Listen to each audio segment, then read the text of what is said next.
बड़ी काफ़ी दिनों के बाद वीडियो अपलोड कर रहा हूँ मैं। आज हम लोग देख लेते हैं Nifty, bank Nifty and Sensex का एनालिसिस। तो अभी हमारे पास जो चार्ट है, वो है निफ्टी का। निफ्टी में जो हमारा व्यू है, वो ये है कि मार्केट ने यहाँ से अभी एक डिमांड एरिया से जो हमारे पास जो हमने क्लास में डिस्कस किया था, ये डिमांड एरिया से मार्केट अपसाइड के लिए ली है। तो अभी जो व्यू होने वाला है, वो मार्केट में ये रहेगा कि अगर मार्केट फ्लैट ओपन होती है, अगर ये फ्लैट ओपन होती है, तो आप समझ जाना मार्केट अपसाइड के लिए इस रेंज को टच करने आएगी, जो कि है हमारे पास 25,406 का। ठीक है, मतलब इसे टच करने आएगी। और हो सकता है कि फ्लैट अगर ओपन हुई और अगर अपसाइड का मोमेंटम नहीं आया, तो मार्केट डाउनसाइड के लिए जाएगी। तो डाउनसाइड के लिए हम कहां तक का व्यू रख सकते हैं? डाउन साइड के लिए जो हमारा व्यू रहेगा ना, वो डाउन साइड के लिए व्यू अपन ये रख सकते हैं कि मार्केट इन सबको ग्रैब करने के लिए डाउन साइड के लिए आए। और आपके पास जो डाउन साइड का मोमेंटम बनेगा, जो कैंडल बनेगा, उस कैंडल से आप इसे स्काल्प कर सकते हैं इस लेवल के लिए, इस लेवल के लिए। ठीक है, और अगर इस डिमांड एरिया को टैप कर लेती है, फिर उसके बाद मार्केट रैली दे सकती है अपसाइड के लिए। ठीक है, अभी आपका निफ्टी का व्यू ये रहेगा। अभी नेक्स्ट हम लोग देख लेते हैं बैंक निफ्टी में हमारा व्यू क्या रह सकता है। तो बैंक निफ्टी में अगर आप देखेंगे,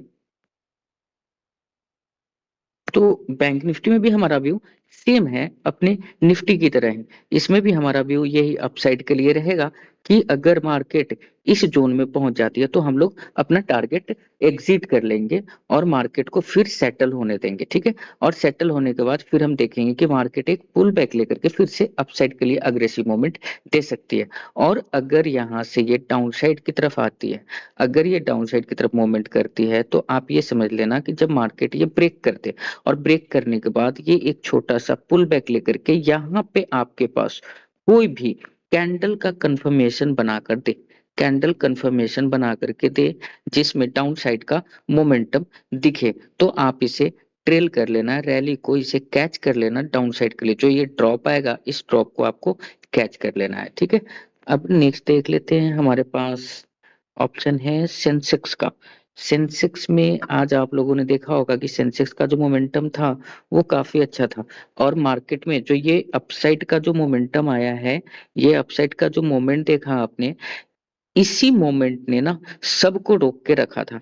ये मार्केट जब ये डाउनसाइड के लिए ऐसे जा रही थी ना, यही मोमेंट निफ्टी और बैंक निफ्टी को रोक कर रखा था। अदरवाइज निफ्टी और बैंक निफ्टी कब का ऊपर जा चुका होता। ठीक है, मेरा व्यू ऐसा था आज के लिए। तो अभी क्या है, डिमांड एरिया से इसने टैप किया, एग्जैक्टली उसी एरिया से जहां से हमने इसे क्लास में डिस्कस किया था। अब क्या है, अब ये मार्केट अपसाइड के लिए जाना स्टार्ट करेगी। सेम एटी देखिए, तीनों में हमारा जो व्यू रहेगा, वो सेम ही रहेगा कि मार्केट क्या करेगा, अपसाइड के लिए जाएगा, इस लेवल को पहले टारगेट टारगेट करेगा। और उसके बाद जब इसे टारगेट करने के बाद एक छोटा सा रेंज बना करके मार्केट इसे टारगेट कर सकता है। नहीं तो क्या हो सकता है कि मार्केट अगर इस एरिया पे जाए गई, अगर ये गैप अप ओपन हुई और यहाँ से हमें डाउन साइड का कोई भी बेयरिश सिग्नल मिले, तो मैं क्या करूंगा, उसे होल्ड कर लूंगा इस लेवल के लिए। तो मार्केट जो है इस लेवल तक आएगी, लेकिन हमारा जो लास्ट टारगेट है कि अगर मार्केट डाउनफॉल के लिए आती है, तो कोशिश रहे मार्केट का कि इसे टैप कर ले, इस एरिया को, इस डिमांड को टैप कर ले, ताकि उन्हें ये सारे लिक्विडिटी स्टॉप लॉसेस मिल जाएंगे। और फिर उसके बाद मार्केट अपसाइड के लिए मोमेंटम जो करेगी, वो हमारे पास स्ट्रॉन्ग मोमेंटम हो सकती है। ठीक है, स्ट्रॉन्ग मोमेंट हो सकती है। तो इसी तरीके से हमें trade by trade, step by step हमें प्लान करना होता है कि आप पहले ही ट्रेड में बैठने से पहले आप अपना स्टेप देख लो, आप अपना टारगेट बना लो कि हमें अगर मार्केट में कुछ केस वन ऐसा हुआ, तो ऐसा करना है, केस टू अगर ऐसा हुआ तो ऐसा करना है। क्यों? क्योंकि देखिए, जब आप ट्रेड में बैठते हो ना, और जब आपका ट्रेडिंग चालू होता है, आपकी पोजीशन बन गई होती है, उस वक्त क्या होता है, आपका आधा माइंड, 50% ऑफ माइंड ना आपका ब्लॉक हो जाता है। ठीक है, काम ही करना बंद कर देता। तो 50% आप कॉन्शियस होकर के जो काम करते हैं, और अक्सर आप देखेंगे कि जब आप ट्रेड में इंटर हो गए हो, उस समय ट्रेड में इंटर होने के बाद आप डिसीजन काफी बार गलत ही लेते हो। ठीक है, गलत डिसीजन आप लेते हो। ये सारी बातें आपके risk and reward, money management, ठीक है, साइकोलॉजी, इन सब चीजों में ये बताया जाता है।